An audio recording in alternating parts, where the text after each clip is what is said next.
Mr. Freeman, the man is on who more than likely is the reason we're doing this. How are you, Marvin? Why am I the one you're doing this for? I mean, you always bring up this great debate. I don't debate. I mean, I'm always right. So why would I debate?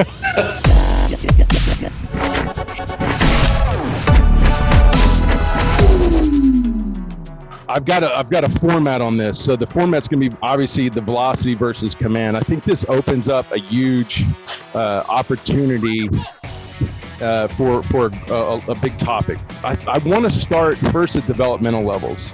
So it would be cool to talk about velocity versus command at different developmental levels. So like, let's talk about the effects of it, or how the balance of it at Little League, high school, college, and then professional sports or professional baseball.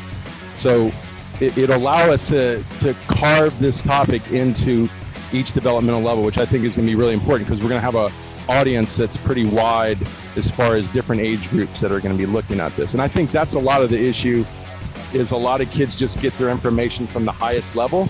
And this velocity and command is going to be, I believe, addressed differently at the highest level to the lowest level. So it's going to be good for them to see how it should be addressed at each level.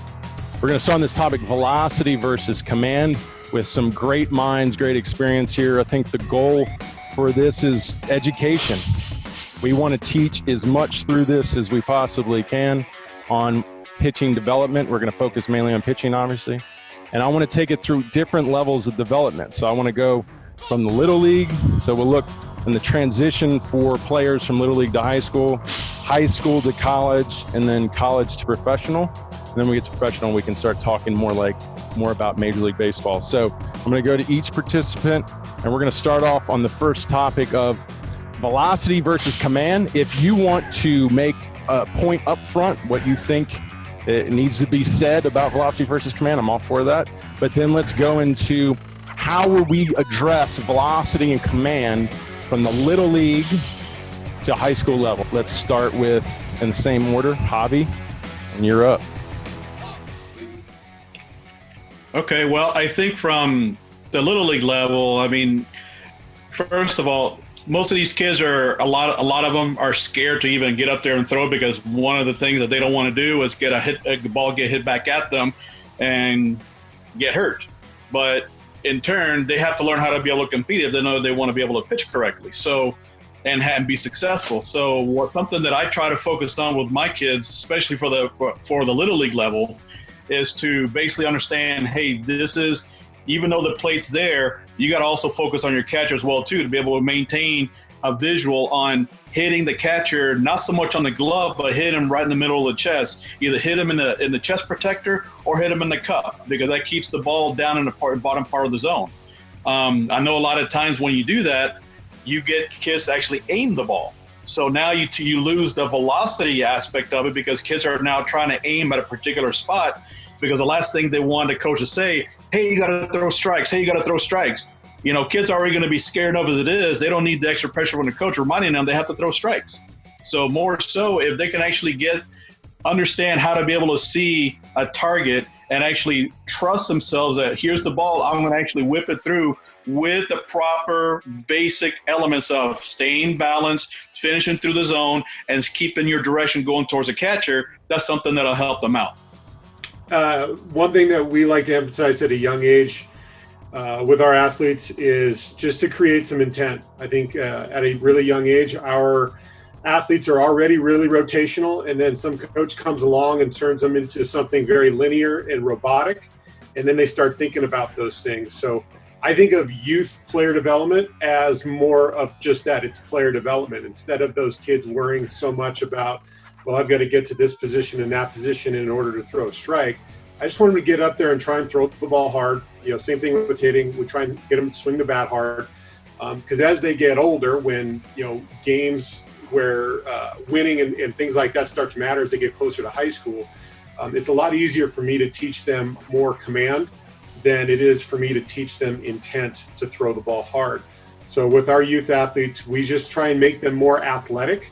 And if they're more athletic, then they tend to throw more strikes, because they're not thinking so much about getting into mechanical positions, but they are just trying to throw the ball to a spot with some intent. And that's had, we've had great success with that with our guys. I do it with my kids too. The only two things I've ever taught them are throw the ball hard and swing the bat hard. And both of them have had great success. They both throw the ball hard.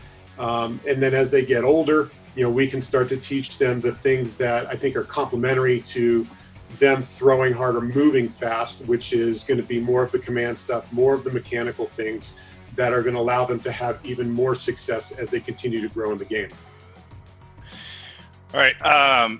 First of all, I think definitely velo and command developmentally come together. I think if you're focusing on the quality of movement, getting guys to relax, getting them to start trusting the fact they can hit a spot, they develop that trust, and then they actually start throwing harder as well. I think focusing on technique first and mixing up, basically making them have to be able to adjust, throw the ball all over the place, different spots, different targets, not like just a catcher sitting there, on the outside corner. Like truly developing command is, I can throw the ball anywhere. Almost like I'm having an old school snowball fight or going outside and skipping rocks or something that's just very instinctive. But as far as, I think, just like Marvin said, there's no way to debate that the two things are equally important. And I think, once again, I think developmentally they come together.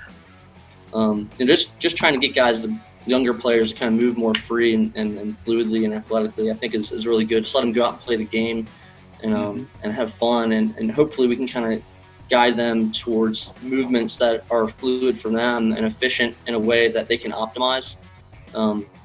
I think that's critical, just trying to get that movement in a way that we want it initially. Freeman had a great point earlier, just about how it technically goes across all levels. The only way to be functional in the game is to have both and to blend both of those actions. I do feel that in terms of getting more consistent with your accuracy, even as a young player, is just trying to be more purposeful with that. So, a lot of young players go out there and they're not focusing on hitting a guy in the chest or picking up a target on the other guy. They are just out there kind of goofing around. And I feel like the younger you can get a player to focus on what they're trying to do, the better it's going to be mentally and from a neuro aspect for them to kind of continue to do that purposeful action more consistently. So I think, it just kind of comes with time. You want to make sure they're having fun, but at the same time, you want to try to get them to focus and pay attention. All right. I mean, if we're talking about youth league kids, what I always tried to teach my son and the kids I coached over time was the proper throwing techniques at an early age. Velocity to me was not an important thing when you talk about youth league kids. The important thing for me, whether you're a shortstop, a center fielder, a pitcher, or a catcher, is we want to make sure we're stepping straight lines and we're getting our bodies in the direction we want a baseball to go. And so that was always my goal, is where's your front side? Where's your front elbow? Where's your chin? Where's your front side as you start to go towards a certain target, no matter what position you're playing? Because a lot of youth league kids that I coach, and y'all coach too, we very seldom got them in straight lines. They had pretty good arm on them, some of them, but they would step far to the left and throw the ball to the right and vice versa from that. So my focus was always getting them in a straight line and getting them going to the target line. I totally agree with the confidence of throwing the ball where you want to. I think with confidence of throwing the ball where you want to is where you begin to see velocity start to pick up in some kids, because I also coached a lot of kids that threw pretty hard at a young age, but when they would hit kids in a batter's box, it tended to back them off a little bit because they didn't quite know where the ball was going. And so they felt like they didn't want to throw the ball hard, they didn't want to hit anybody, didn't want to hurt anybody. So I saw some of that as well. But for me, it was more not serious mechanics. It was all about about just pointing your front side, stepping where you wanted the ball to go at the beginning. And then as they got older, we began to advance into, okay, how hard can you still throw the ball and still have the mechanics and want to throw the ball where you want to be able to throw a baseball? And so it's a constant progression. As you guys know, everybody's different. If you're a really good athlete, we've had some kids, and y'all seen them too, they pick it up quick and they can go quick. Others take some time, and others were some that we saw at 8, 9, and 10 years old that we said, no chance. My son was one of those. I look at him at 10 years old, I'm like, is this my son? He's got too much of his wife's genes and my wife's genes in him, But as he got older, he worked, and all of a sudden the command came and velocity started to come too towards the end. So for me, it's about confidence of throwing the ball where you want to throw the ball at an early age, making sure the mechanics are good, not great, and then we advance into the velocity stages from there. You know, I think what it is, and this is how I teach my kids, it's great hearing everybody else's opinion, hearing what everybody else likes to do with their kids, what they do with youth that they train. It's just trying to get repeatable body movements. I want them to be athletic. I want them to be athletic. I want them to move. I want them to be as athletic in every position possible. One of the things that I've had my kids over with Zinger and to watch him train and watch him move in a lot of different positions. That's what I want. That's from a youth level. I could care less about velocity. I want consistent body movements. I know Jason talks about, a lot of times they're really good rotational and they get a little too linear.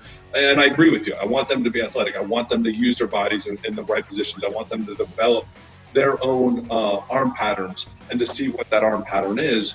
And then later on, we can worry about developing strength, developing that power. I like how you used the word intent. Is I want them to try to think about throwing hard. The only thing I really ever tell them is direction and throw, and like throw hard or swing the bat hard. I want to see what they do when they're trying their hardest. I want to see what they're doing, how they move when they try with everything they have. I've got one kid that's got no problem doing that. Another kid that holds back with almost every single throw. And so it's about trying to get them to just find their natural positions, find the natural movements, and then we can see from there where the deficiencies are, and when they start getting bigger and stronger, to see if those deficiencies follow them.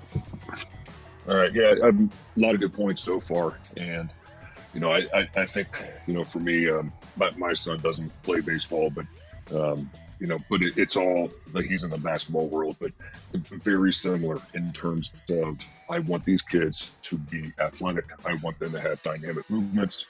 And as long as we're able to do that, I think that's what enables us to get better locations, better command, whatever you want to call it. But even something that I do with my college kids, and I did it with my pro ball guys too, but just having a focal point for every single throw that you make, and I'm sure all you guys see this too. It's, we're playing catch for 5 minutes and, all they're doing is having a conversation about what they did the day before or something like that. So just instilling in them at an early age that every single throw you make has a focal point to it. It has an internal focus, external focus, whether it's going to left shoulder, right shoulder, just having a focal point for every single throw that you make. And at that same time, just what Jason said, is just having that intent to do something aggressive and something athletic. And I think as long as you have that and you have that external and internal focus, that certainly does promote better command. As far as teaching youth pitching is concerned, the first thing you got to teach, it's almost like I call it the crawl, walk, run technique. Most of the time, these little guys don't really have the functional strength to be able to run yet. So I teach them how to crawl first. Once they learn how to crawl and move properly, then we can kind of start picking up the intensity on what it is that they're trying to do as far as pitching wise. Just like Ben said earlier, you got to be able to move in the direction that you're trying to throw the baseball. I see a lot of guys stepping to the left and throwing back right, and then that puts a different kind of spin on the ball that they're trying to get. So I really try to help them understand how the ball comes out of their hand, because that's the one thing that all pitchers have in common. They got to let the ball go. So in understanding how that rotation is supposed to look, no matter what age they are, they got to know if they're throwing a four-seam fastball, it's got to have backspin. So that kind of puts them in an automatic, like autopilot mode, where they're trying to figure out for themselves how they can get behind the ball and have the right direction and create the right spin without thinking so in terms of being so mechanical or robotic. So being able to move and create that finish, I leave that up to most of the kids, that especially when they're practicing on their own. I'll send them off and just have them have a target on the fence and go down there and work on hitting that target 15 times. Don't come back until you hit it 15 times. And then you can kind of visually see them figuring things out on their own. As they get a little bit more into a structured pitching program, then I'm able to kind of recognize why they can't locate on what side of the plate because of something that they might be doing with their mechanics. So I just try and keep it simple and keep them in terms of trying to figure things out for themselves, because I came up, I didn't have a pitching instructor standing over me every 5 minutes trying to tell me that I needed to do this and do that. I got out there and figured out, how can I throw this ball as hard as I can and still hit this same spot? Oh, I fell off that time. Let me go ahead and try this. Let me try that. So it's been a lot of trial and error with a lot of these younger kids, just so they can start to gain a feel for themselves of what it is that they're trying to accomplish. And that seems to have been working for me from those young ages. And as they get older, you can get a little bit more technical and more advanced in your teaching as well. So that's the way I've been approaching it, and it's been working out pretty good. I also like to let them see for themselves. If they think they're doing one thing, I'll video it and show it to them, and they'll be like, oh, well, that's not what I was thinking. And then now they can kind of visually match up what they're thinking with what they're actually doing, and then they can make their own adjustments. So as a pitcher, you better be able to try and figure some things out and learn how to be your best coach, because you're going to have different philosophies wherever you go, and different thoughts put in your head, and those things can either, confuse you or make you better. It's just going to be in terms of the individual. So that's the way I go about working with younger kids, and making sure they get enough reps in, because if you don't get the reps, you're not going to be able to develop a feel. So if you don't have that feel, you don't really know what you're out there trying to do.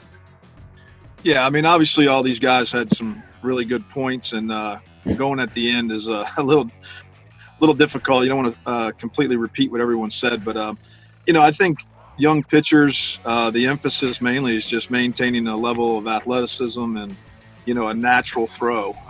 Every young pitcher, every pitcher at any level is unique in their own way and in the way that their body moves, and so I think in general, balance and direction to towards home plate are important, kind of an important foundation for the young guys to focus on. I think just in general, the emphasis with the young guys is just filling up the strike zone. I think as they're learning how their body moves and how to be more efficient, I think just the focus with these young guys is just the value of filling up the strike zone. And as they start to mature and get stronger and velocity becomes more attainable for them, then we can start to dive in a little deeper. But I just know for me, just young guys, that's been our focus, is just stay athletic, almost just as simple as you can be, step and throw it that way, throw it towards the catcher, but that's kind of been our main focus is those components. I like the perspectives of everybody here too, because we have Jack's been a scout for a long time after his career. We got dads on here, we got college coaches, we got academy owners. I think the perspectives are really cool. I think if I put a little spin on where I'm coming from with it, I'm looking at more from a pure developmental level. I think a lot of guys were coming at it kind of like working with them bullpen right into the game. I'm always trying to look at it before they even get to the bullpen. Like, what can I do for them as, I'm a strength coach and in a way a pitching coach, or I'd rather say a biomechanist. So my perspective is, how can I get them to the bullpen ready for that level? Or ultimately, I like to project where they're going to be in the future. So how can I help prepare them and put them on the right track to being someone highly projectable, say from the little league to a high school level? So that's my focus. So what are the things that drive that? And a lot of guys said it was the athleticism. The athleticism to me is number one, because that's going to do two things. That's not only going to give them the ability to go up there and compete, be consistent, and be able to have a coach guide them to commanding their balls and developing their pitches, but it's also going to set them up for health. And we all know health is a big part of this. So, I really believe when you come into anything in life, how you came in is really, it's tremendous on the momentum it creates in your career. So if you come in on a foot of not really focused on the athlete, not really focused on the body, not really focused on the health, I think you're the guy down the road that unfortunately starts to have those problems. So I'm really going to try to make sure when they come in and preparing them for the season, which is, like I said, my perspective, that we're building the components at a young age. You know, we might not be throwing heavy weight on them like these guys, but we're starting to teach them the foundation of a kinetic chain and good motor control and strength and stability and start. That's the athleticism I think we're all talking about. And then helping them understand how that is going to affect their pitches and how they address hitters and how they throw, they create movement and stuff like that. Just giving them that foundation. That's my perspective. Not that we're reiterating, but I want to go into the next level. So high school to college. So what are we doing differently that you expressed just now when we're going from high school? We're taking the kids from high school to college because things start speeding up, right?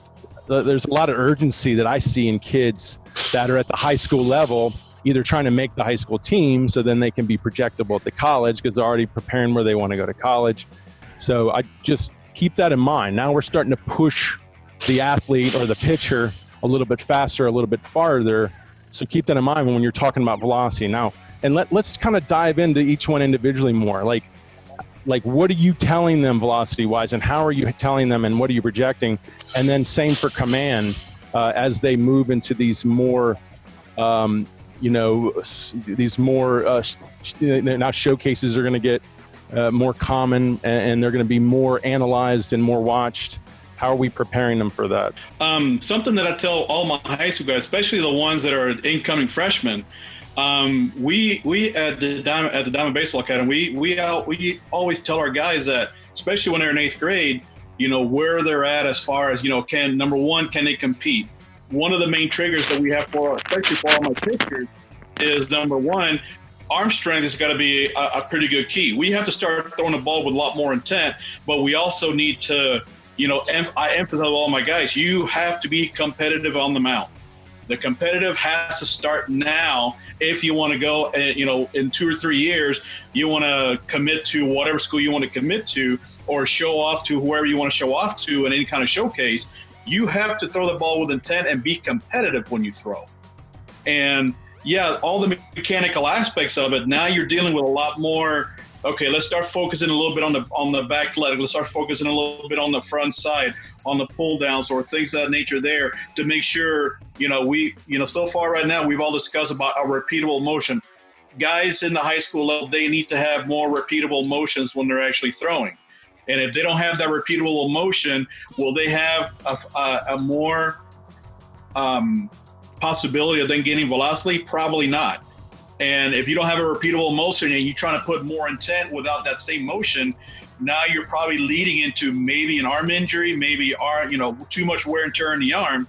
So I emphasize with all of my boys, hey, if you want to start getting serious about the game, and you love the game, then start getting serious now. You got to start getting serious by the time 8th grade, 9th grade year comes around. You got to get really busy, really serious, understand your mechanics, get a feel for what you want to do. And then from there, it's just a matter of, okay, let's start isolating what kids you want to throw. Let's make the breaking ball break a little sharper, understand the ports in the zone. I teach something that's called 3-2-1s on throwing fastballs, in and out to start, understanding the location, but location with intent. That way you start building both at the same time. So when we have high school kids that are coming in our program, we have to kind of put them into 2 different buckets, right? When the one bucket is, what were you doing as a youth athlete to this point? Were you the intent kid who could throw the ball really hard but had no clue where it was going? Or are you the control kid that needs to now gain velocity? There's obviously some other factors that are going to play into that. A lot of our high school kids that come in are undersized and under strength. They've never been exposed to any kind of strength training, not even body weight stuff. So we'll emphasize with them, like, you need to have a good base or solid foundation of strength training, especially for guys that want to throw harder. The guys that already throw hard, it's more about, let's work on commanding it. I think Javi said it best, high school is a time where you've got to compete. It's no longer, worthless pieces of tin and metal that you're going to be winning in your youth tournaments. high school baseball is really where your career is going to start to take off. And if you're a guy who's got some intangibles and some measures that the next level wants, you're the kind of kid that's going to get guided in a certain direction. So, if you come in and you throw hard, you will look at that and say, all right, how do we command this? Do we work on focal points? Do we work on repeatability? Do we need to just work on strength and stability? And if you come in and you're a kid who doesn't have the velocity, but maybe you can throw it up a gnat's butt at 60 feet, 6 inches. How do we build that intent? Is intent created through strength? Is it created through, certain movement patterns or more mobility? And those things are all going to play into kind of which bucket we want to take our players into. I think a lot of the mental stuff plays into it as well. And I know that's something that Zinger's big on, and a lot of guys in here are going to talk about maybe focal points and visualization and how we can utilize those to help us, achieve the end game that we really want. But I think by the time you're a senior in high school, you need to have a certain amount of measurables that are going to be accessible to the next level, right? Whether it's collegiately or pro. And so for our athletes, when we get them in as a freshman, we say, where do you want to be as a senior, right? What are the measurements that you want to achieve? You want to be a 90-mile-an-hour guy who's got a plus breaking ball and plus command?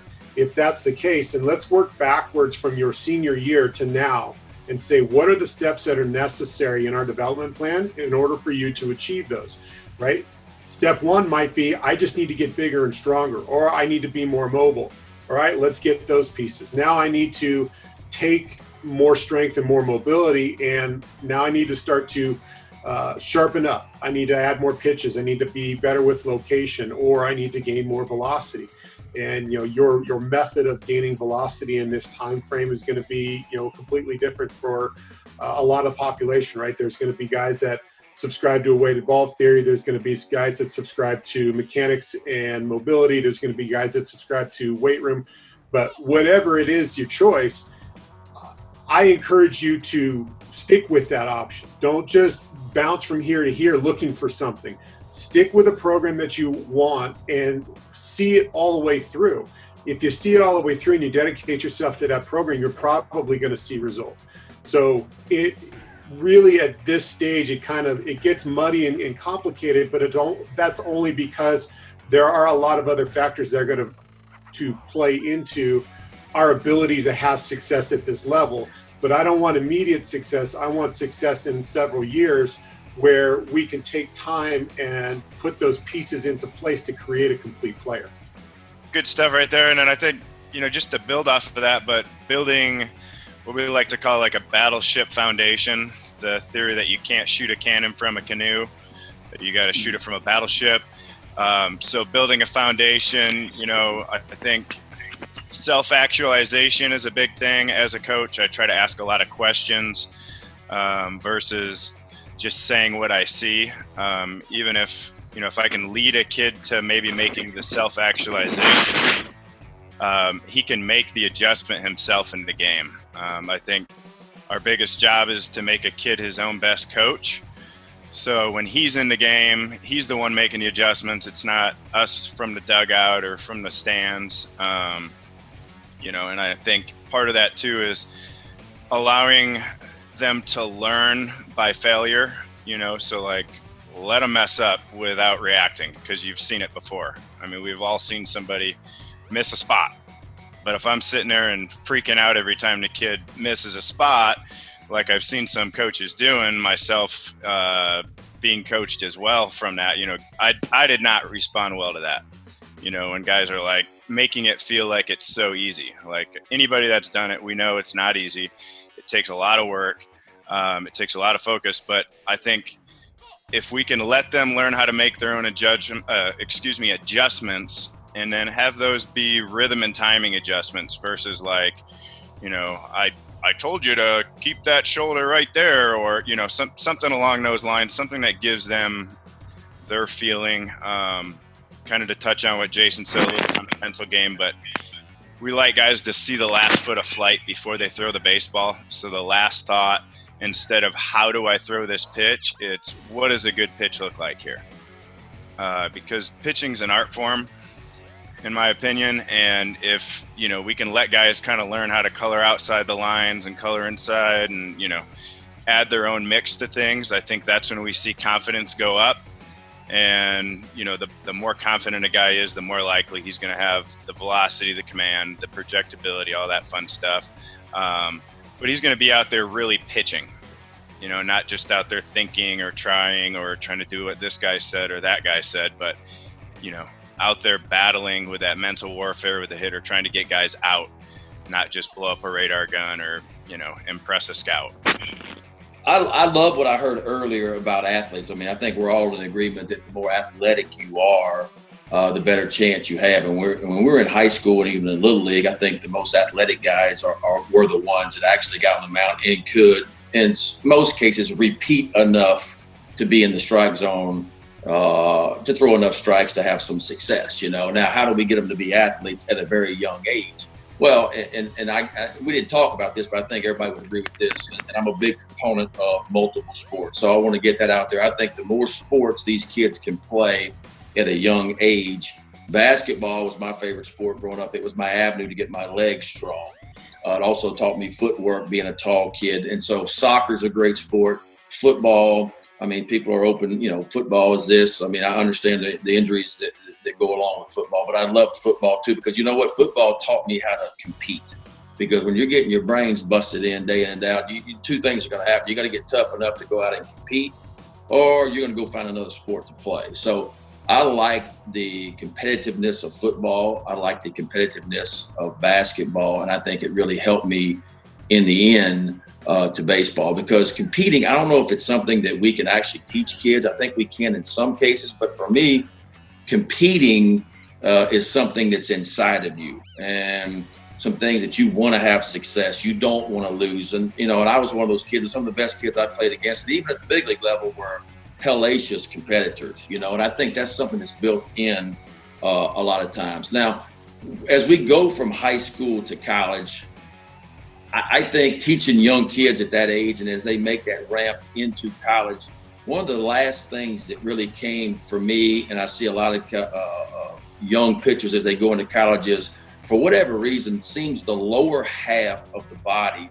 is the last thing that begins to come as we go into college. I think a lot of kids that can throw strikes in high school use a lot of upper body, a lot of arm, but for whatever reason, it seems like our bodies begin to mature a little bit, at 19, 20, 21, and we start to see pitchers begin to use their entire body, their lower half. I always got to ask the question, how hard did you throw in high school? And I think I topped out at 88 or 89, which is pretty hard in 1986. But a year later, in summer ball, I topped out at 97. And people say, well, how did you gain 8 or 9 miles an hour in 12 months? Well, the truth of the matter was, I got on a weight program playing LSU basketball for the first time. My legs were in really good shape.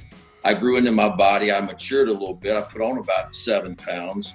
And all of a sudden, the ball started really hopping out of my hand. I think it's because my lower half, I finally engaged my lower half for the first time and began to use my entire body. So as we went from high school to college, that's what I felt like really engaged me and a lot of other guys out there, is that we started to use our entire bodies. We're not mature yet, but we're moving in that direction. I heard somebody else say something about understanding too. I think when I turned about 19 or 20, I could start to feel the things I was doing wrong. And it was always a challenge for me at 6'7", as you guys know, that the longer you are, just like that's the reason why you don't see obviously a lot of 6'7" golfers. It's too hard to repeat. It's too hard to sync it up. It's too hard to time it up.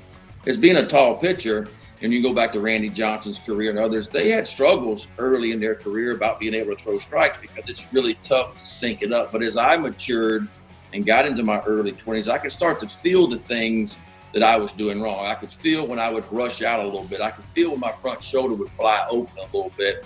And so I didn't have to have the pitching coach come out and tell me those things. I began to step off the back of the rubber and feel these things for myself. Then I could take it into a ball game, or I could take it right back on the mound after walking a guy and be able to correct those things. And I hope we're athletic enough as kids and that was always my goal for college, for high school kids, was I want you to be able to feel what you're doing wrong. I want you to come back to tell me, hey, come back to the dugout and tell me, Coach, I'm flying my front side just a little bit. I can feel that. Good. I'm glad you can feel that, because that's what I'm seeing too. And he knows how to go out and correct it. So that's how the transition went for me from high school to college. And a lot of the kids that I coached is we start to engage the lower half. I think we start to figure out mechanically where we are and how to correct things along the way. Ben, and the multi-sport aspect I love. Is that something that, because I remember Skip Bertman, I used to always hear that. Did Skip really promote that as much as they say? In my case, or just in general? In general, I mean, was that his scouting approach? Oh yeah, I mean, I think you go talk to college coaches today. You go talk to Mike Bianco at Ole Miss, Tim Corbin over at Vanderbilt, other coaches around the SEC that I talk to all the time. When they're out recruiting players, go talk to Nolan Kane. They are looking for the kids that played multiple sports. Why? Because they want the athletes. They know these guys are athletic. If you played 2 or 3 different sports growing up, and even in the high school, those are the kids they're looking for, because they think they're more competitive and they think that they're more athletic. Yeah, yes, there are certain cases where kids just play baseball and they're good enough. Of course, they end up, on college teams and college programs and doing well. But for the most part, if you go talk to a coach behind the scenes, they're looking for athletes. They want the kids that played multiple sports for a lot of different reasons. So from going to, I guess, the high school kids, I feel like one of the things that we kind of see, it seems like it happens a lot, just kind of like watching and hearing what you hear, is just kind of putting a lot of kids in to the same bucket. Not every kid might have that aspiration of being a major league pitcher. And it seems like, it's like there's like this aura of kind of putting that on them. And it's like, if we can kind of take the time to really learn about what it is they want to be good at, what are they really trying to be successful with? How are they defining their success? Is it becoming a major league pitcher? If that's the case, then it's all the other things that go along with it. Is it, I just want to be a really good pitcher on my high school team, all the things that's going to go really into that. And again, at the end of the day, I mean, whether you are at high school age level or at major league age level, you're going to need to have certain components that make you really, really good in the game, which is why I like to talk about command so much and having that. But again, just whether it's just being a really good high school pitcher, trying to learn that from them, whether it's going to JUCO or being a D3, D2, D1, and there's so many different routes that we can go. And I think the very first thing that we should be trying to do is determine what it is that they want. And then again, Hirsh made a good point again, just from that point, kind of trying to determine where and how you're going to start that development process. Regardless, you want to kind of have most guys working on their body and getting themselves strong. We kind of send guys off to Mad Fitness here in Maryland for that, depending on their deficiencies, and they go through screenings and whatnot. But for us, in terms of continuing to build that athleticism of throwing, then there's lots of stuff. We do a lot of long toss, and we do a lot of long toss because we want to try to constrain intensity and effort while being able to locate. So the further we get distance, the further away we get, we can still constantly work on executing the glove, which we can do at 40 feet or 300 feet. And you're always kind of honing that targeting system while you're using more effort and intensity. Back into 90 feet, back into 60 feet, back into a background. So that's kind of what we do there with that. But again, I think at the end of the day, it's just trying to figure out what it is that they really want to be successful with, whether it's in-game success or just trying to get to a certain level, a certain speed. Maybe it's just trying to really get the intensity where it needs to be to produce that output, and just trying to figure out what it is that they truly want so that we can get a better blueprint of how we're going to design it for them. It goes back to what a lot of guys say, what a lot of these guys are thinking and saying is, what is the goal? What do these kids want? Do they want to go have a nice high school career and enjoy it? Great. Awesome, man. Let's get you get you some good command. Let's really develop that. Let's develop your process, and then that's your goal. You achieved it. If you want to go to college, if you want to pay for college, that's wonderful. But the guys I'm working with, the guys I competed with, the guys that I had to face, I had to beat a guy like Ben. I had to beat a guy like Jason. They were my competition. And to do that, and to get the guys that we're trying to draft, the guys that we're trying to develop, man, you gotta move. You gotta throw hard.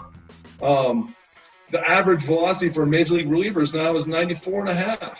Like, we're not signing guys throwing 88, throwing really good strikes. Sorry to say it. It hurts me to say. And so if the guy's goal is to be a major league pitcher, you gotta have some stuff. You gotta have this stuff and the body movements that will prolong that stuff. Or you have the body movements and the delivery style and where we see the raw pieces, where we can put weight on you, we can put strength on you, we can give you some of those other develop some of those other attributes. But if your only goal is to throw 90 and feel really good about command, great, man, that's awesome, and we can that's great. Like, I'll never complain about that.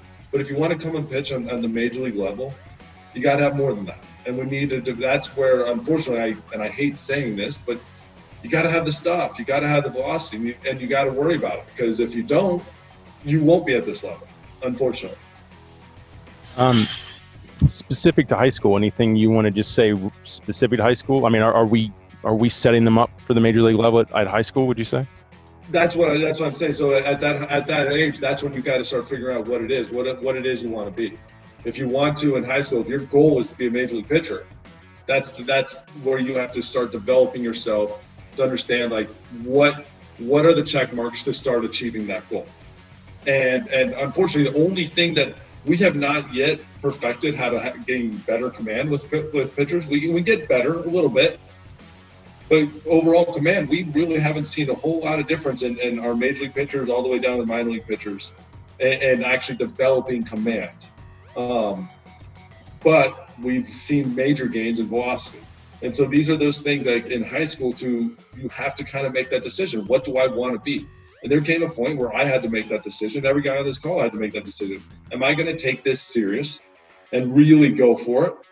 Or am I going to just kind of be happy with what I am, who I am?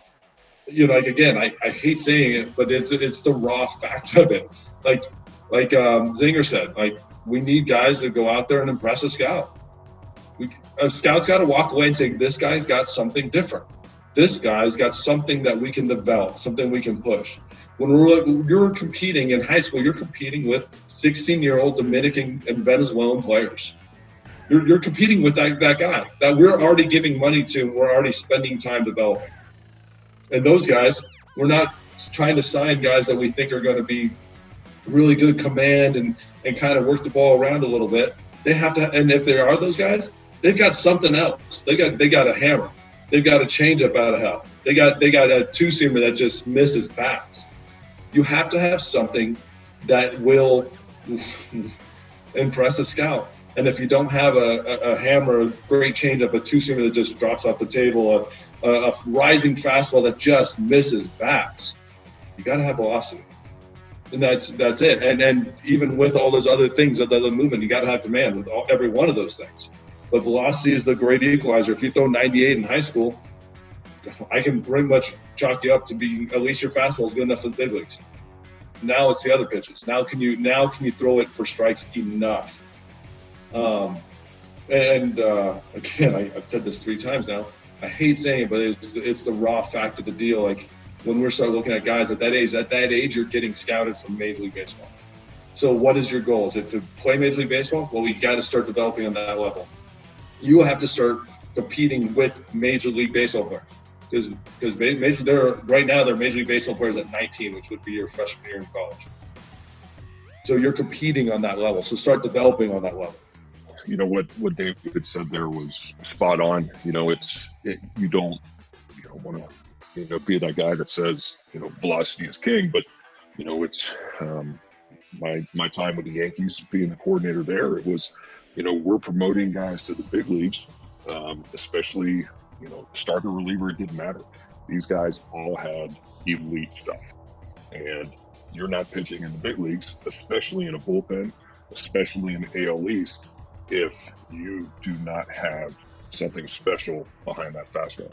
And we all know the differences between 98 and there's 100 different 98s, but if the peripherals behind that 98 is good, then you're going to be there. And, and you guys all know this. It's when I'm looking at a high school kid now, I'm not going to watch a kid pitch unless there's some velo behind it. And, for me, it's about projection. I'm looking at deliveries. I'm looking, without getting the markers on them, our biomechanical checkpoints to make sure that, the projection of what he's going to look like 3 years down the road, 4 years down the road, if he passes those, if he checks those boxes, then I'm very confident in knowing that 4 years down the road, that velo is going to jump 5, 8, 9, 10 miles an hour. So, I'm coming in to watch a high school kid, whether it's 9th grade, 10th grade, 11th grade, whatever it may be. I got tipped off by somebody saying, this guy, he's got a good arm. He's, 89, 91 as a sophomore in high school. Well, guess what? Every other team in the country, the big teams, ACC, SEC schools, they're going after those arms, and, unless you're throwing 88 to 91, 89, 91, whatever the deal is, as a high school kid in 10th grade, you're not going to have, a lot of teams, looking at you. Now, obviously, the command goes in stages. It's in Little League, we talked about being athletic. In high school, now we're talking about different sides of the plate, and so I'm not particularly looking at command per se in high school. I'm looking for the ability to throw it around the plate, of course, but I'm not looking at how many walks he has. That's not the first thing I'm looking at. I'm looking at how his body's moving. I'm looking at the peripherals on his pitch package. We all, schools and all these scouts, they have this information now of how a ball moves, vertical, horizontal break. Just all this stuff that really adds up to, paints a better picture for what this pitcher is. So, it's not just what David said. You hate to say it, but that's just the nature of the game, and I don't think that's going to change. A lot of really good points. I think just kind of bringing it back to a little bit about transitioning from like high school to college. I think the just in general, I think one of the big points of emphasis for all young arms or young players in general, obviously, is the strength component, and something that we emphasize a lot. Emphasize a lot to my own son, who's a senior this year, who's 6'3", 165 pounds, and just the emphasis of continuing to really get after it in the weight room and really try to develop his strength, because that'll only lead to positive things, especially in velocity wise and performance. Because the transition from high school to college obviously it's tremendous for these high school seniors as they transition to college baseball. And I think you see a lot of, I know in the scouting world, we see kids in high school maybe at, East Coast Pro, and they were 86, 88, and maybe you gloss over them, and then they end up at, say Georgia Tech with Danny, and, 6 months later, they're 94, 95. And you're like, holy cow, how did that happen? I think, for me, it's just, I think the drastic strength gains that these kids make in such a short time when they do transition leads to some of those big jumps. But, I often wonder, and I'd be curious to hear y'all's thoughts on this, but, velocity is so prevalent these days, and there's so much of it out there. I mean, as we, scour the country, high school, college, and, preparation for the draft, I mean, velocity is just, it's amazing. It feels like everybody throws 95 now. And so my thought is, back in the day where 90, 91 was, average fastball, now we're, you're seeing guys, I think the average fastball is now going to be, Major League fastball last year, right around 93.7. As that velocity becomes more common, just how that in terms of impacting hitters and all that, if the hitters are seeing velocity more and more and more and more, does the emphasis shift back to the ability to really pitch and change speeds? And I don't know, it's just a thought, but like I said, a lot of great points by those guys and by everybody else, and that's just, I think for young guys, high school kids out there listening to this, man, just you got to get in the weight room, and doesn't matter who you are, strength gains are going to improve your performance. And just in general, I think that would be my, biggest recommendation just for all those kids. Is just, man, you got to crush it in the weight room, and you'll see a lot of improvement. So my perspective is, I mean, we heard the real emphasis on velocity at this point. Obviously, this is where velocity starts to become a factor. And the challenge is, I find, is the kids that are in high school starting to get that feedback that, maybe from their scout or whoever's scouting them, or whoever their coach is telling them, how they're performing in the game as far as what's their chance to be projected at a college level. They're starting to hear velocity, so they start getting this urgency, and then they come into my camps, and it's really disappointing, to be honest.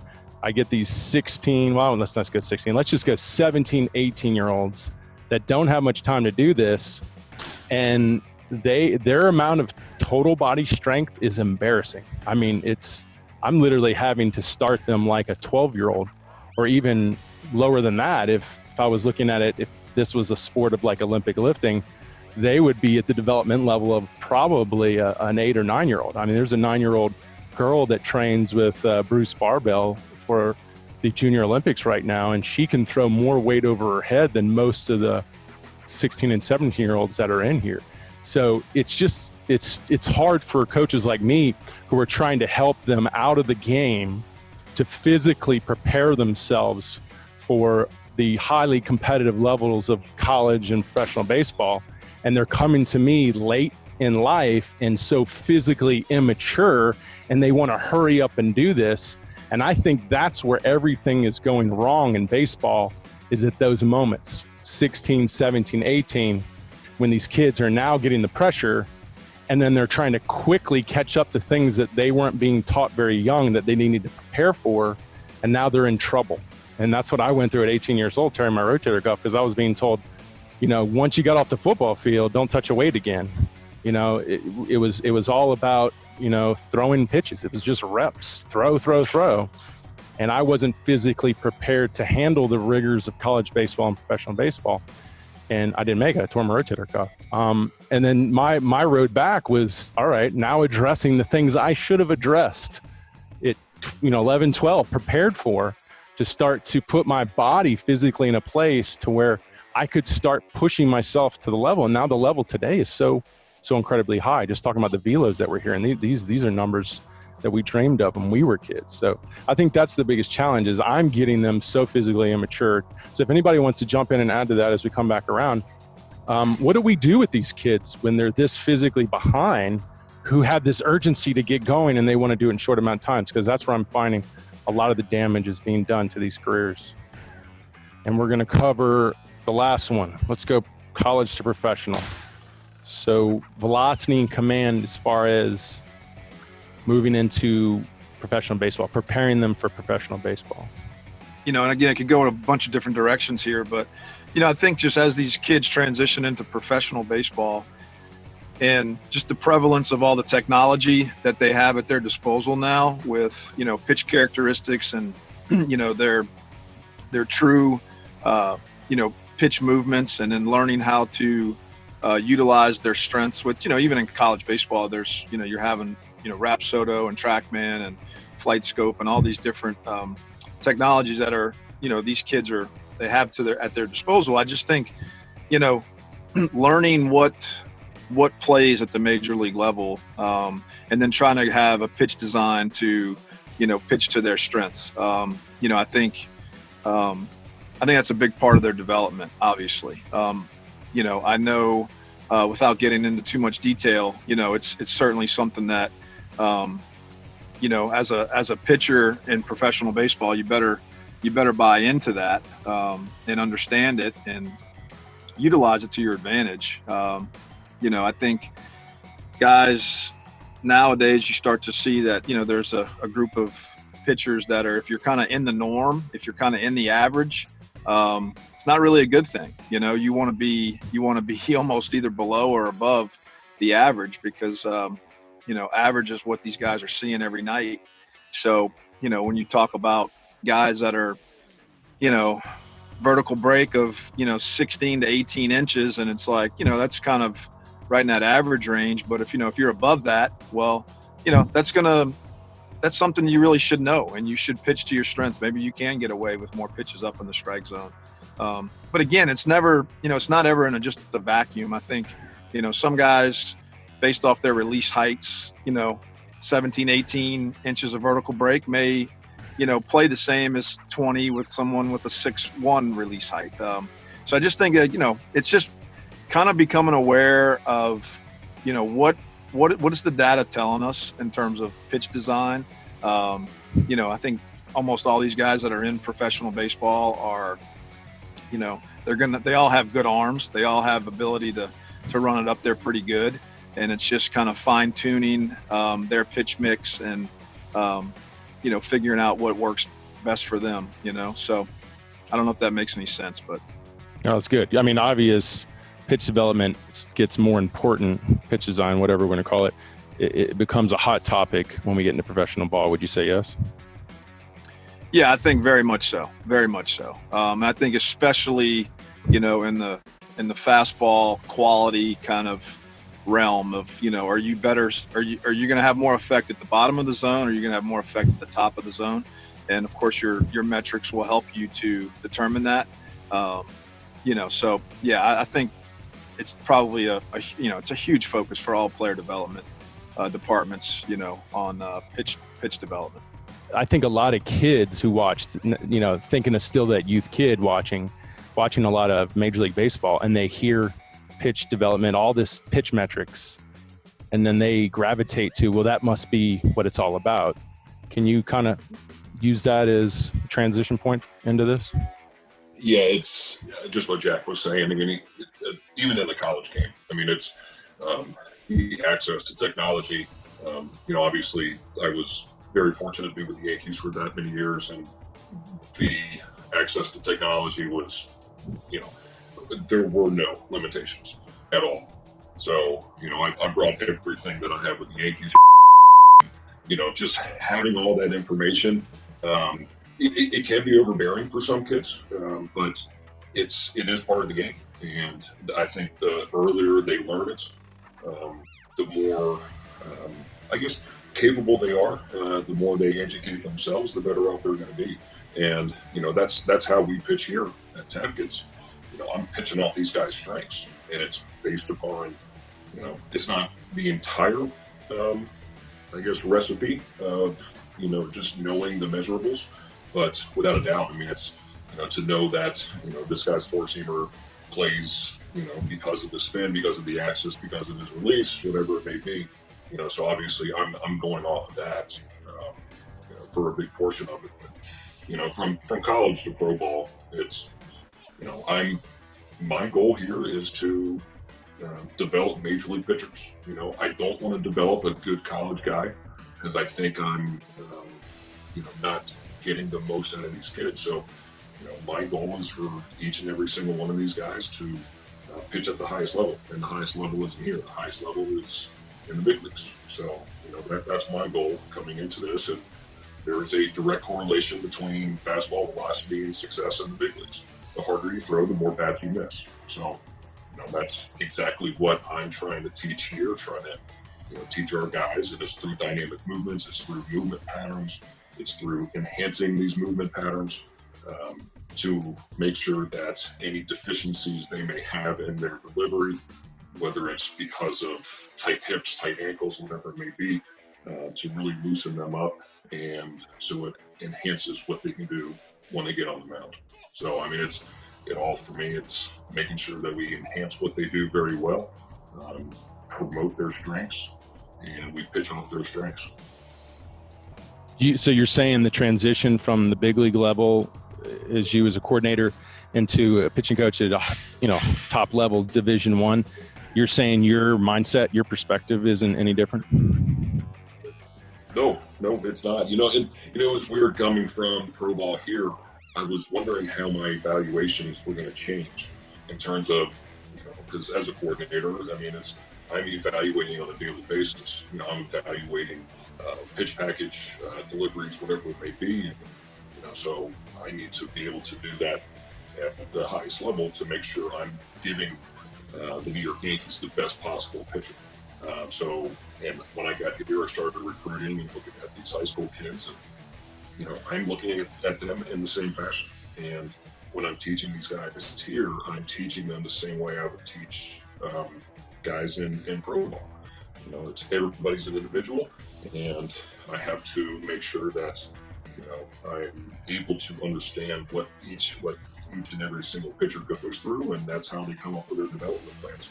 It's not a cookie cutter operation. It can never be. You have to treat each guy individually, and that's how these programs come about. We start getting into this group. This group is the tricky group for us. It's the group that we really start to focus on. Like a lot of people on this call, like this is a group that generally you're already throwing out a velocity that's comparable. It's there, or we can see that it will be there soon with some development. We're not necessarily worried as much as the velocity once we have you. Once you're at a certain level, we're not really worried about your velocity at that point. Now it has to be something different. Now we're worried about stuff. We're about developing your pitches. And to get drafted at this level, you have to have something that's different, right? It's something that you're missing a bat. Like Jack says, there are a lot of pitch variables. There's a lot of data out there. There's a ton of information. I know Jason and Zinger, I'm sure you guys work a ton with this data and trying to figure out what to tell the players, what not to tell the players is a trick. It's a big trick for us. That's one of the big things. We have as much information as we possibly want. We got too much information. The key is figuring out what the player needs to know, and nothing else that he doesn't. And then looking at it and seeing where we're going to develop this player, where we see this player getting to the big leagues, and how is he going to get there? Is it velocity? Is it fastball missing more bats? Is it getting more weak contact? Is it getting pop-ups? Is it getting ground balls, if that's still a thing, even in Major League Baseball? Is it developing a slider, developing curveball, developing changeup? At this point, we need something special. We need something different. Every player that we draft, every player that comes in the organization that lasts more than a year has something special, has a pitch that is different, has a spin rate that's higher, is missing bats, has a vertical movement of 20 plus inches, has a curveball that's just a absolute hammer off the end of the table, where we have to have something there, or we have to see the markers that we can get there. And so the players that end up getting the big leagues, every single one of them, I think Jack might have said this earlier, they have something that's elite, something that's elite about them, something that's different. And this group of players, once your velocity is there, then we're developing stuff. Then we're developing your pitches around that. Now we start getting into command versus control. Do you have control enough where you're throwing enough strikes? And the guys that have a ton of command, now you're going to progress as a starter generally. The guys that don't have command have a little more of control, where they're just basically throwing enough strikes, then you're going to start moving to the bullpen. So that's the separator for us now at this point, is everybody's generally a starter until they're not, until they don't have the stuff to be a starter. We don't see them longevity. We don't see them throwing enough strikes. We don't see them locating enough. We don't see something special, multiple pitches that are special. Almost every major league pitcher in at that level has 3 pitches that are above average.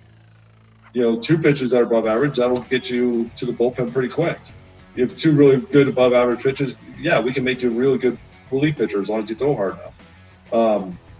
But now we need to see stuff. We need to see something that's elite, or something that we can develop into elite stuff. All right. Yeah, a lot of good points there. I spent a couple weeks in the Orioles spring training this year, and the technology to me was, I wish we'd have had that stuff. Now I think there's a lot of it out there. I don't know if all of it's useful, but I think there's a lot of it out there that is useful. And I love the fact that just with the Rapsodo machines, changing the grips just a little bit, I saw it in action, how we can increase spin rates, how the data shows, you don't need to throw any 2-seamer, you can just stick all ultra 4-seamer. You can have the most success in the upper quadrant of the strike zone or the lower quadrant if you are a 2-seam sinker kind of guy.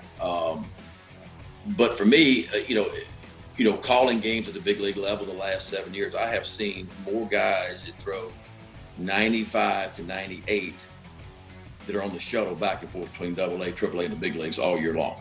Well, when we start talking about velocity, I don't think we're having any trouble with velocity from what I'm seeing. I mean, I'm seeing more and more guys that throw 95 and above, but I'm seeing more and more guys that throw 95 and above that can't stick in the big leagues. Well, why can't you stick in the big leagues? Because you don't know where the ball's going. You don't throw enough strikes. Therefore, as a coach or a manager, I can't put you in any high leverage situations. So I got to send you back down, to the minor leagues to where you try to get some command of where the ball is going so I can use you in high leverage type situations. The Orioles, Tanner Scott with the Orioles, y'all know him, left-hander up to 100 miles an hour, but that kid was up and down 7 times last year, and velocity is not his problem. It is some days he just has no clue where the ball is going. And so I like the information, the technology that's out there. I think it's useful. You're telling me how I have success. But I've still, as a pitcher, got to be able to get those balls in those areas where you're telling me I can have success. And if I can't get those balls in those areas, then I'm not any good to a team or to a pitching staff if I can't actually go out and utilize. So when we talk about pitching to our strengths, I like that. I like to pitch to our strengths. But for me, a pitcher and a complete pitcher is a guy not only that can pitch to his strengths, but I can also pitch to a hitter's weakness as well. And when we begin to do those things, when I can pitch to my strengths and your weaknesses, I think that's what begins to separate guys to where this guy's going to stick. He's not going to be in the big leagues for a year. He ain't going to be big leagues for a year and a half. He's going to be in the big leagues for 7 or 8 years, assuming he can stay healthy and go out and do those kind of things. Now, health's a whole different thing. And, I got questions in it, for you guys. It seemed like in my time, when we talk about arm injuries, it was if 10 pitchers went down, it was shoulder issues. Now it seems like if 10 pitchers go down, all we hear is about elbow issues. And there's a lot of different theories that are out there on why we're having elbows than we are shoulders. And at some point in this conversation, I'd like to get some feedback on, because that discussion goes on all the time, why more elbows now, way more higher percentage than what shoulders are. My perspective is just looking at this Tom Verdecki article that was looking at all these injuries. I just think it's an evolution of the pitcher over the past decade. We've developed we pushed the starters to less innings, so we've developed the middle relief. So now what you're doing with the athlete is you're putting less reps, a volume of throws on them. So now they can bring intensities up. So now the velos go up. But then what happens is all of a sudden you get this evolution or this explosion of velocity.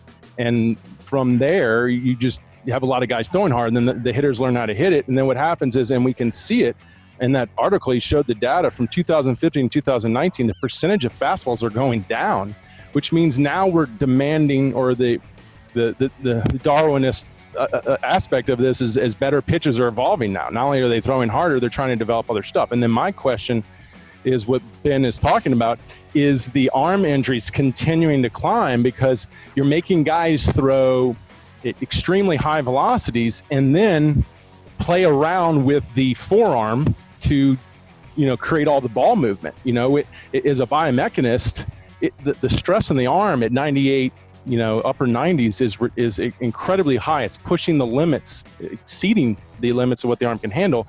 Now, on top of that, we're trying to get a little bit more grip on a breaking ball, turn over a splitty or a change. That is going to dramatically put more torques in different ways into that elbow. So maybe that's why we're seeing more of the elbow now, because not only the guys having to throw hard, but they're having to manipulate their forearms to get all kind of crazy movement on the ball because of the demand of the pitcher. We're really demanding these high-level guys that not only can throw hard, but that are very sophisticated and can master the strike zone.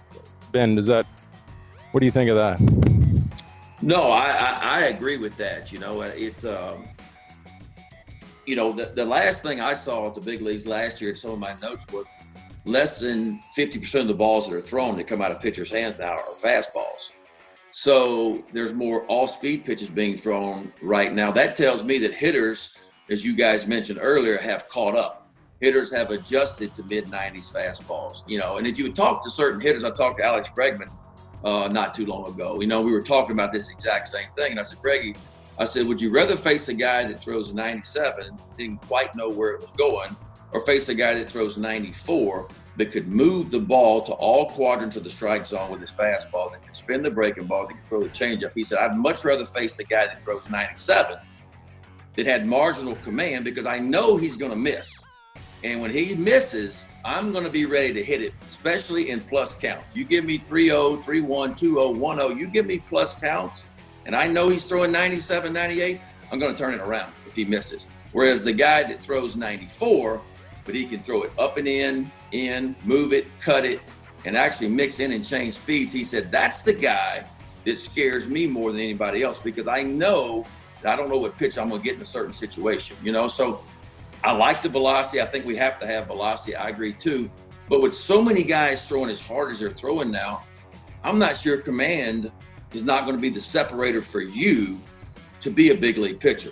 Can you command the stuff that you have enough to be in the big leagues and stay in the big leagues? To me, with the velocities that we're creating now at 94 miles an hour average, and in the bullpen even more than that, what separates you? And for me, it can be a difference. It can be a swing and miss pitch. I get that. But it almost feels like somewhere along the way, for a starting pitcher, 2 pop-ups on a ground ball became a bad inning, and I don't know where we went with that. I know when we were pitching, if I got 2 pop-ups on the ground ball and threw 9 pitches that inning, I was pretty excited about it. But now it almost feels like that's not a good inning anymore. It's almost like we're teaching swing and miss, swing and miss, swing and miss. And I get that. There's certain situations I need swing and miss. Guy at third base, 1 out in a close game, I got to have a punch out, But nobody on, 2 out, I'm okay with you popping up or grounding out too, But I think sometime in our kids' minds, even in college and even in high school, somehow we're teaching them or putting that thought in their mind that 2 pop-ups on the ground ball is a bad inning, when in reality, as a starting pitcher trying to work into the 6th and 7th inning, and I know it's changed now where not many guys are doing that anymore, but I still think that's a pretty damn good inning for some guys. Ben, you made some really good points on the difference between somebody throwing 97 doesn't know where it's going and facing somebody that throws 94 that can throw it to all points of the strike zone. And from my experience that I had, I'm only 5'10". I'm a 5'10" lefty. Yeah, I ran it up to maybe 90, 91, 92. But my put away pitch, they called me El Cambio because I knew how to throw that changeup with the best of them. So that's why I made it as far as I did. But because I had that 1 out pitch that I could throw anytime I wanted to and get people out and miss bats. That's why I was effective. But guys that threw basically like me, that throw 91, 92, 93, that did not have that put away pitch, those are the ones that didn't last very long and it doesn't matter if it's in the minors or in the big leagues, it doesn't matter what.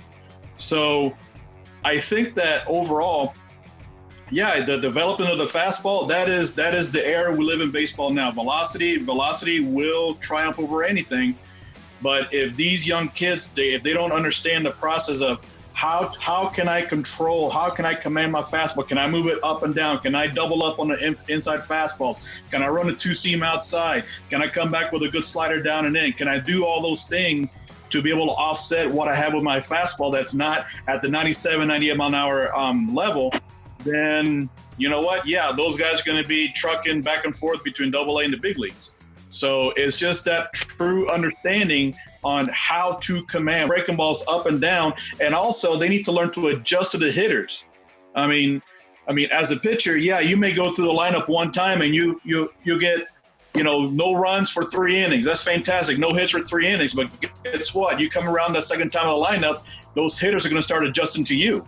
And if you don't make that adjustments to those hitters, regardless of your velocity, regardless of your command, if you don't make those adjustments, you're going to get hit. And usually when you get hit, guess what? For a 4th, 5th inning, you're out of the ball game. So it's just that true understanding on what they need to do to number one. And I know it's been said earlier about the pitch development, developing those pitches, the pitch sequence, the pitch package. Yeah, the pitcher himself, they need to know what they need to know what their strengths are. If they don't have a clue what their strengths are, then you're just a thrower. You're not going to be a pitcher.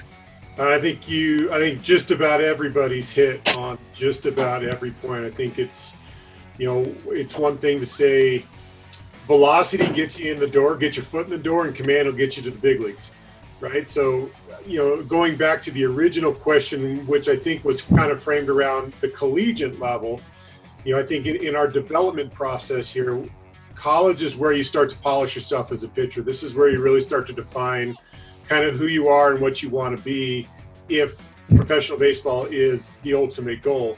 So, whether that's velocity, being an above average power velocity arm, or if you're going to be, maybe more of a thumber who's got a little bit of go to them. But I think, the college level in terms of the full development, we started this conversation at the youth level going, you need to be more athletic. We, multi-sport athletes, very rotational. Then we get to high school. Let's get some foundations of strength, some work ethic.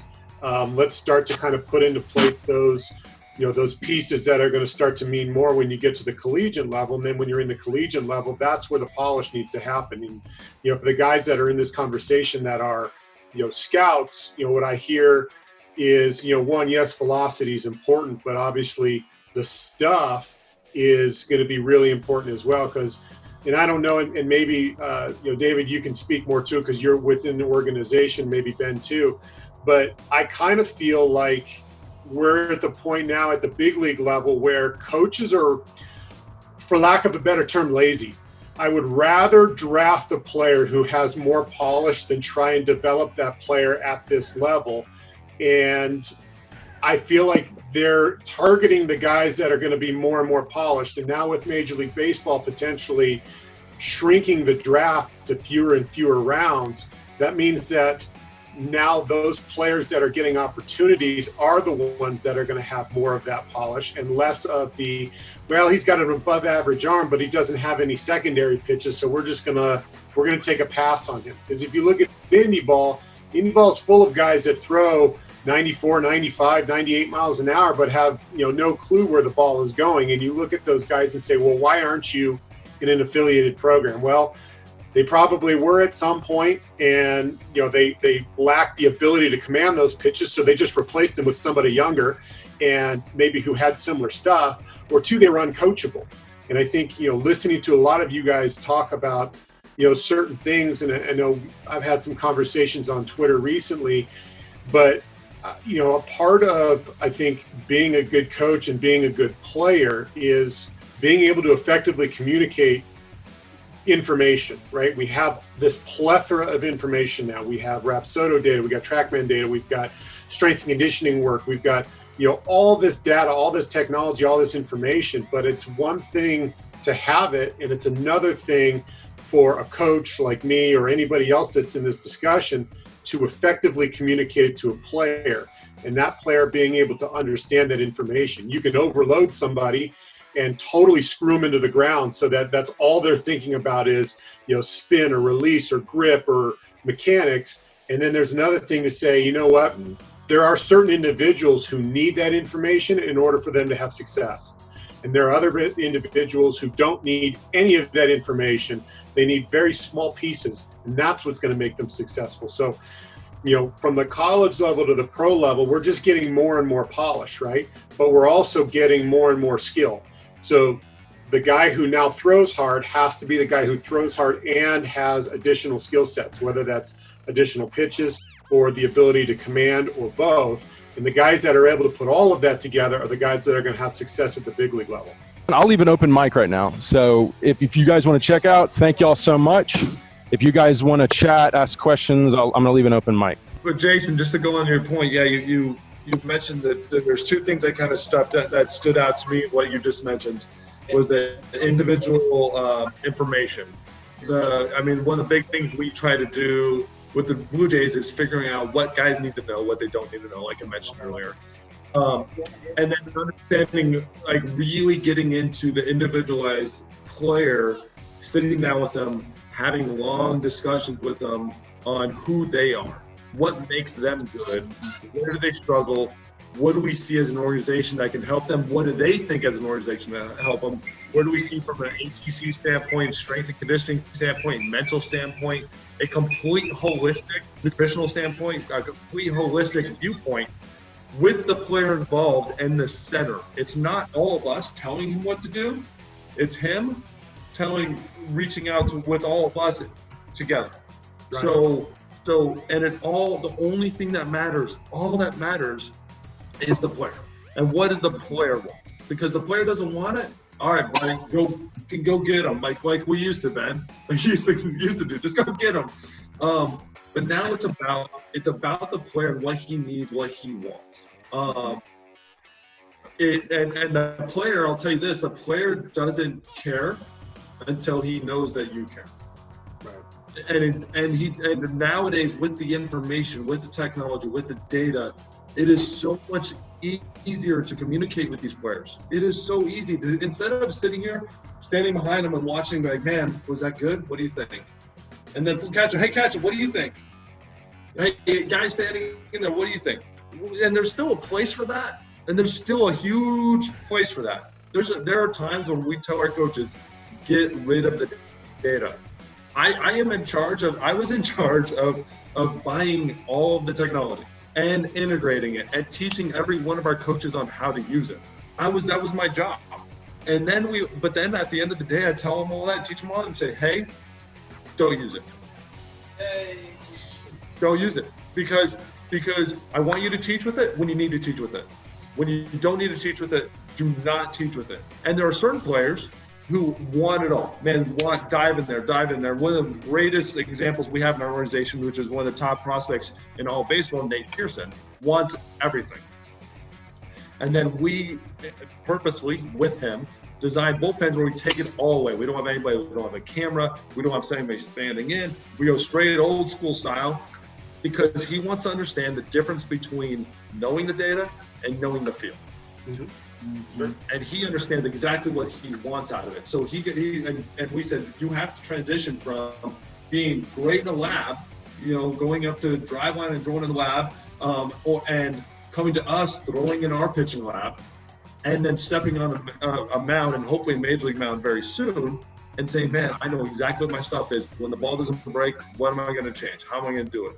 And that's the individual knowledge of him and us with him. Then the other side of it is, and we would treat every player, completely different. Somebody wants it all, we're going to give them all and then teach them how to pull off of it. Somebody that doesn't want anything, we're going to slowly drip, a little information here, a little information there, just a little bit, to where maybe one day something lights a light bulb goes off and says, man, hey, what do you got? But we have to be ready for it. When they ask and that light bulb goes off, we have to be prepared because we have to do the work on the back end. So when he knocks on that door in our pitching office, he sits down and he goes, hey, what do you got? Now all right, here we go. And we pull 5 people together in a room to sit down with them and discuss it. The other side of it is, and this goes on to a lot more of the discussion we've been having, is the polish versus raw. I can say this with a fact. I've been in the draft room. We have passed on guys that were more polished for raw. We have also passed on raw for more polished. I've lessened in those conversations. Got to raise my hand and talk and stand up and discuss in the office. It just depends, I think, a lot of times it depends on the character. A lot of times it depends on the line. It depends on our body movements and watching their kinetic sequencing and saying, man, like, this guy is raw. I watched a kid. I'm not a scout, and I went and scouted a player. Some of the scouts asked me to come out to watch somebody. He didn't even throw a pitch in the outfield before the game. He went straight to the mound in the bullpen and started throwing. What? And you're watching this going, wow, that is as raw as it gets. And then you realize that both of his parents are incredibly intelligent. He has a full ride scholarship to the D1 University where he's at right now.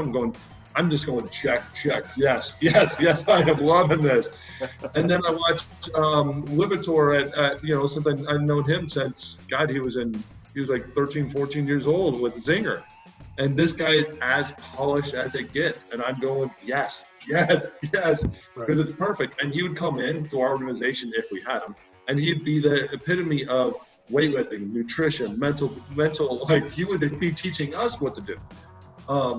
We want in a perfect world, we want both. We want somebody has all the intangibles and as raw as can be, but you don't always get that, right? So I think a lot of times scouts tend to go with the safe bet, which is the polished.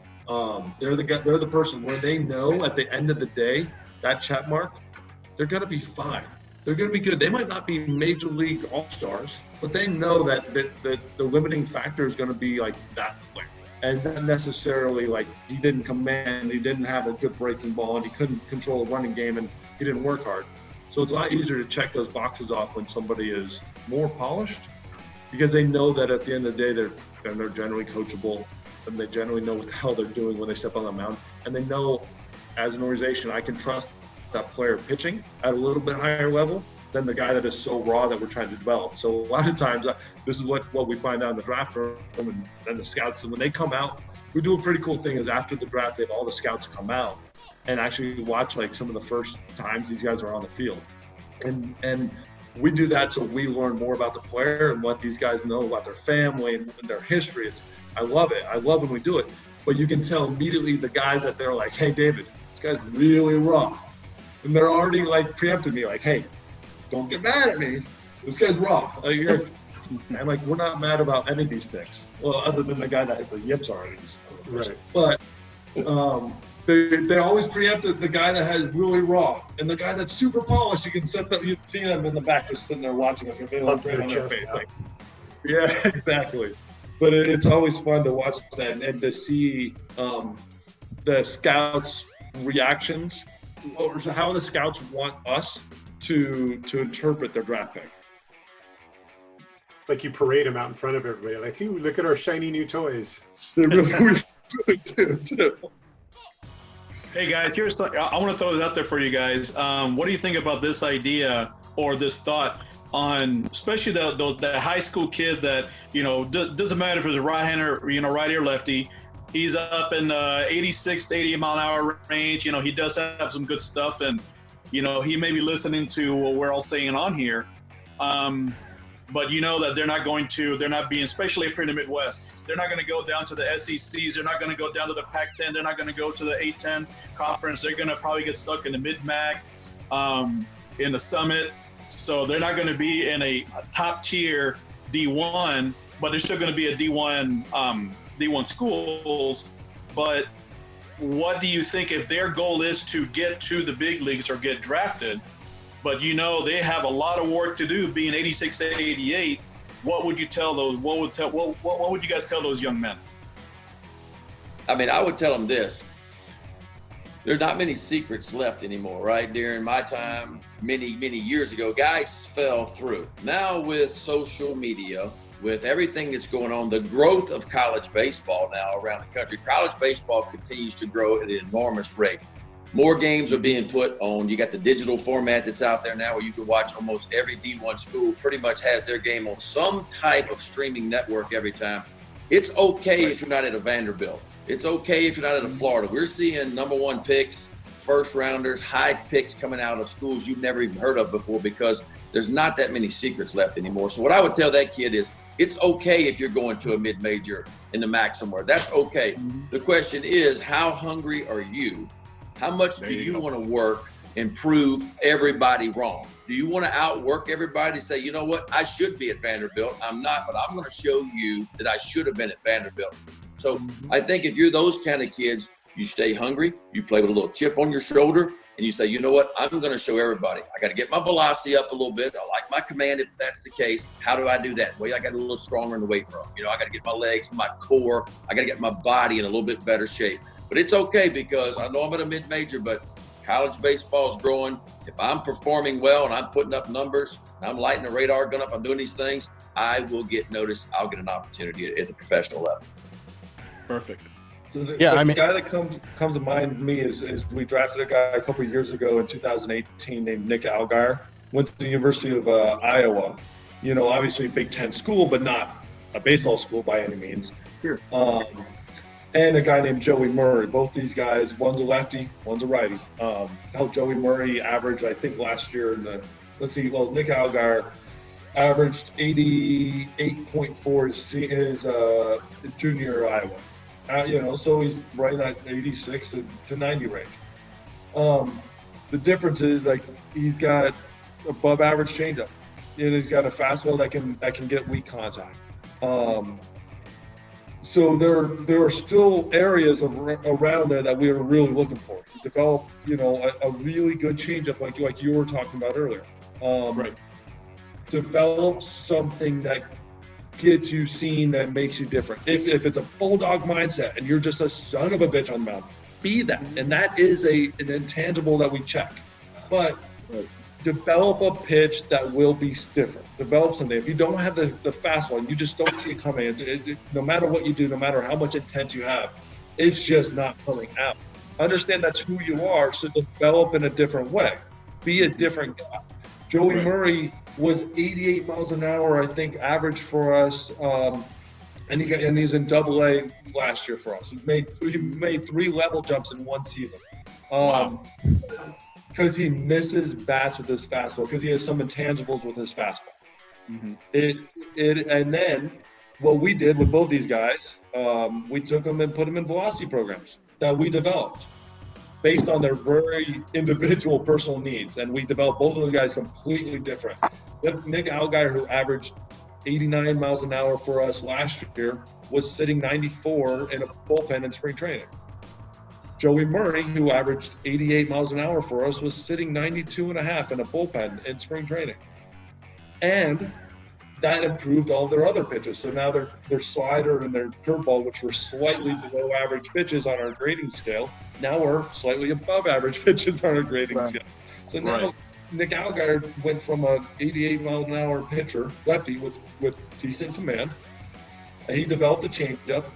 We contacted his fastball, so put himself on the map. And then we took him and said, now you just got 4+ pitches. Now you're immediately a big league option for us. For 2 years in our organization. Joey Murray, who was already an option for us at 88 miles an hour, now he's sitting 92 and a half. You go, man, and you have a hammer, and you have a good curveball. So it's one of those. Sorry, bad joke there, but. David. It's so good every time it's dropped. David and Javi, I wanted to bring Eric up. It's a cool thing with him. Here's a kid who had cancer last year. So this is his only chance as a senior in college to break out. And then coronavirus hits, kills, his senior year, but he's dominating in Division I. But he comes to me like 88 to 90 and nasty stuff. I don't know if y'all have seen him on my Instagram, like nasty splitty, really tight slider. And Javi, this is the advice I give, and that's why David said velocity programs. He's worked his ass off, and now he's been up to 95. He was sitting in here 94 the other day. And the coolest thing is, and this is something else, and this goes to what Ben was saying, that there's no secrets anymore. All I had to do with this kid was, once we got him to that kind of velo level, showing scouts, David's level, the big league level, that he's there, and then showing his stuff. And now I want to start posting some pitch data stuff. I mean, you wouldn't believe the calls we're getting. We've, in 1 week, how many teams have called us? 16? At least, 65. Yeah, and they're serious. Like, they're even talking about drafting him if there's 10 rounds. So the point is like, I think someone like us who has the ability in a social platform, I've got a decent sized social platform. It's such a powerful recruiting tool today. You can take a kid, develop his talents, showing it is projectable to big league level, post them all over your social media, and it's a game changer. I mean, wouldn't you say, David? No, without a doubt. And that's why I tell you, and I tell every single player this, velocity is great, man, but you have it, and you have the check. Now, immediately, the first thing, Brent, what was the first thing I asked you for?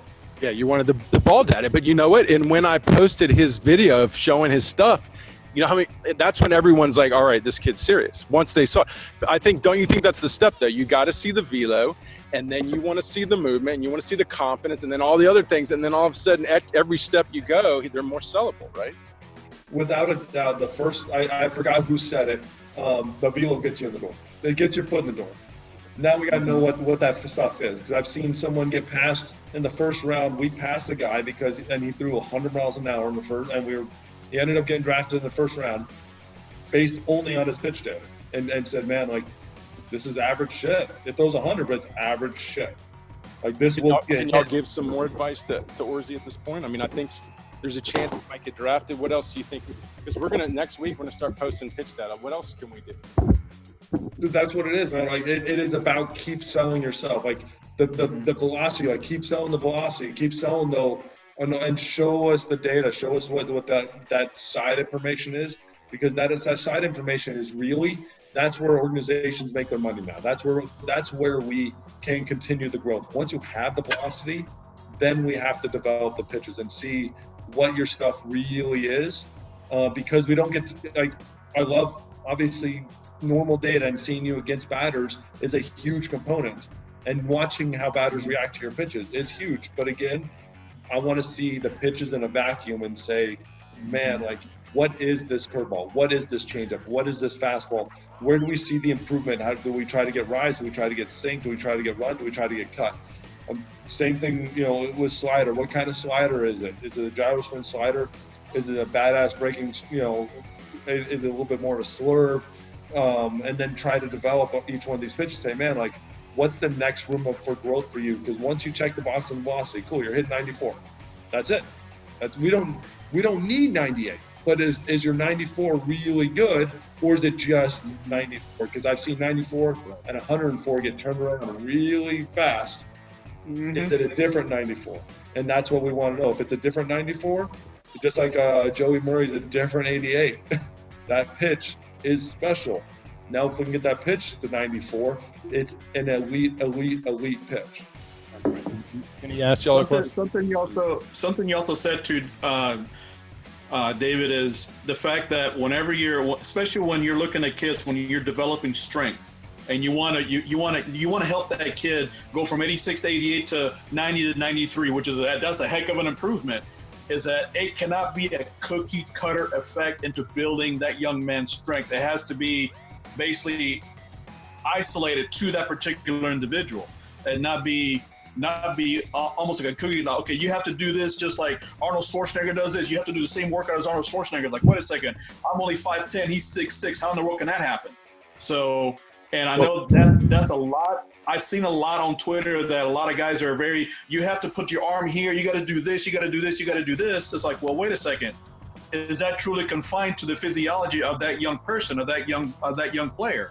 And that's where I think a lot of, miscommunication, a lot of confusion comes into play with a lot of guys that are out there having this same discussion that we're having today, is that you cannot cookie cutter every single pitcher that's out there. You cannot, and nobody can have the very same workouts. All fours right now, like I see Jason, I see Ben, and I see yourself. We're all four different size individuals. So a workout that Ben does, there's no way in hell I can be able to do something like that, because I am not at that. I'm not 6'8", 6'9". I wish I was. I would have been a hell of a lefty being 6'8", 6'9". Shoot, I mean, hell.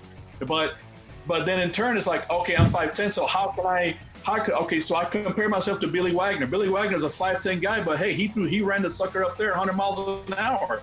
Why? He had legs like there's no tomorrow. And what did he work out most often? He worked out his legs. He actually figured out how to use his legs to throw. So I'm glad you said exactly what you said, that you take each pitcher aside, you talk to them. Okay, now we can go into our velo program based on what that young man can do and what he wants to do and what, as an organization, you want him to accomplish. And that is so key into developing young pitchers. Yeah, but we can't make it too much like it's voodoo or it's something that's not scientific. I mean, it is scientific. When you come to player development, it's scientific, meaning like, yeah, everybody's different, but we all have 2 legs, 2 arms, a torso, and right. we typically, the studies show, when you look at what's correlating to velocity, what's correlating to injury potential, it's saying everyone's in the same movements. It's not saying Avi throws hard by doing this, and that's different from this guy throws hard. It says they all throw hard doing these movements, but some are doing them better than others, and some are doing this a little better than others. But we're still really all trying to get to the same level using the same components. It's just there can be a different blend of how you got to it. But the problem is with the kids, when they come to me, they have no training program. So you you can't customize beginners. Beginners, you have to get them started in building everything. And then as we start to see what they do well and what they do bad, then we can start to customize to really peak their bodies to a high level. So, I mean, I totally understand what you're saying, but the problem is most of baseball is not even, they're at the beginner level and they haven't even started the process before we can customize. Right. No, but, you know, what I was referencing to David was more so of, you know, as a big league pitcher. Right. You have those young men that are coming there. Now, when you're looking at an 86, 88 mile an hour kid, a high school kid, that he could be as raw can be. He could be wet behind the ear for all I care. But I agree with, if you have the data already there, that knowing that, okay, he lifts this amount of weight, this is max, this is high jump, this is long jump, this is how fast he can run the 60, this is how fast he can run the 30-yard dash, whatever parameters or whatever assessments you decide to create on the young pitchers are, you still have, you need to create that base. And when you have that base, and you can customize it. Okay, we want to focus on this and this and this and this in order to help develop that strength that young man needs to go to that from 86 to 88 to that 90 to 93. David was exciting because when he came in, he's already a proven big leaguer, 8 years experience at the time, or almost 8 years.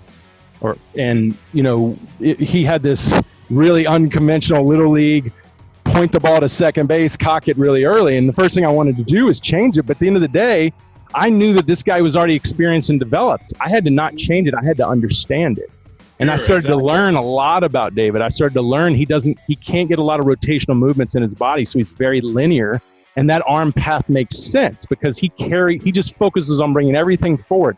There's not a lot of rotational movements in him. And then I actually started to like his arm path and understand it. And I think that's where coaches have to go, specifically when you get developed players, elite players. You better understand them before you make changes because you could ruin the whole thing. Bingo.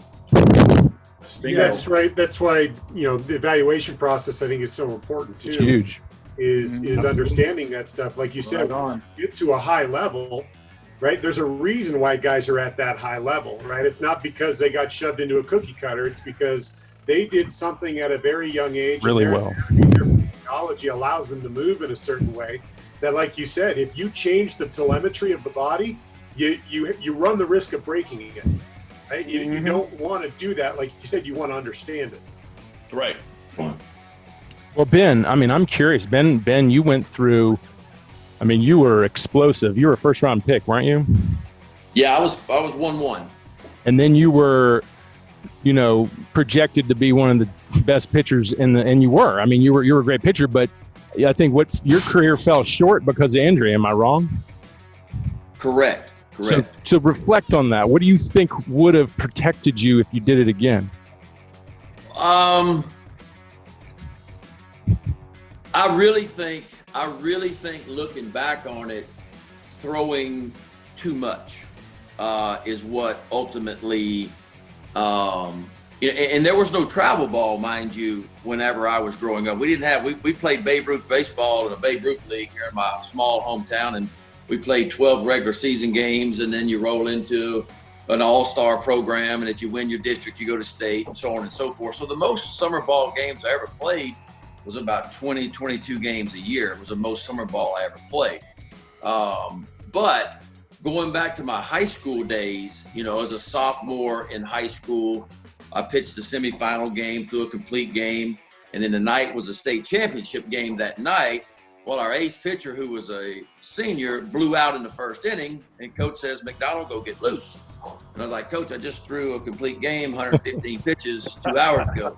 He says, "Go get loose." So, yes, sir. Ran down there, and I threw another 7 innings on top of that in one night as a 15-year-old kid. And then I get to my senior year in high school, and the state semifinal game goes 13 innings. I throw all 13 innings, throw 225 pitches in one night. I come back the next day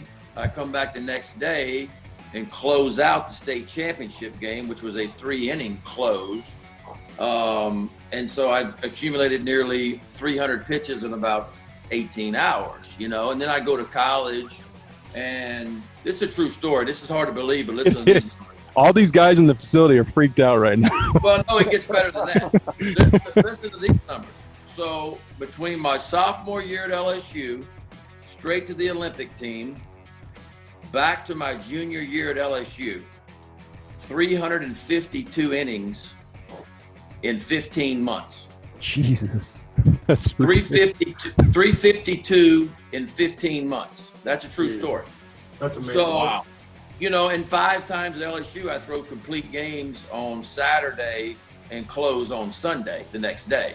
My junior year, I had 5 saves to go along with 14 wins too. So, you know, but listen, I always tell people, well, you were abused. And I always say, well, you know, I don't know if I was abused. I don't know if I called that. I would say I was a product of my time because we counted pitches then, but we really didn't understand, you know, what potential damage we were doing to ourselves. And so the truth of the matter is, you know, I had 2 minor league starts. I'm in the big leagues at 21, but the truth of the matter is my 9-year big league career, my arm never felt as good as it did when I was in college. Believe it or not, my arm felt better when I was in college than it did in the big league. So I think there was beginning to deteriorate, beginning to break down.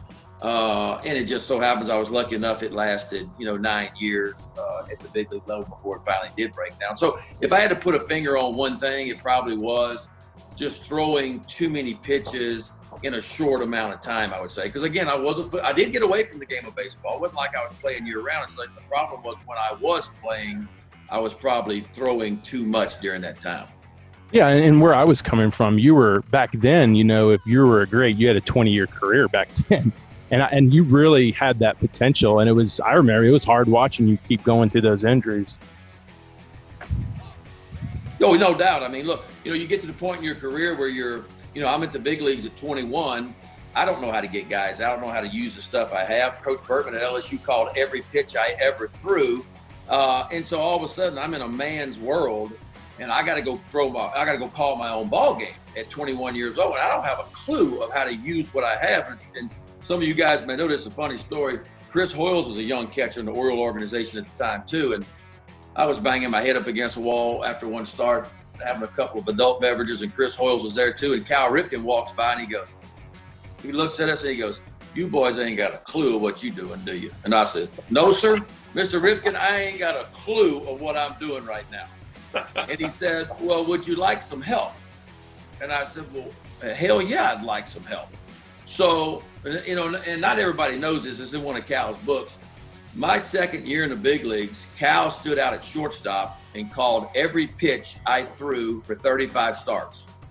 235 starts, 225 innings, and Junior called every pitch I threw that year. And it was funny because I'd be looking in at home plate, and I'm looking at Chris Hoyles waiting for a sign. I can see him just looking over my right shoulder out at the shortstop position. And the way Junior held his glove, the position he put it in was going to be the pitch and the location. That's awesome. And so that's really was my maturing process at the big league level. So then me and Junior and Hoyles would sit down after every start and have a couple of adult beverages, and we would talk about, okay, this is why I wanted to throw Corey Snyder this pitch in this situation. This is why I wanted you to do this to Don Mattingly.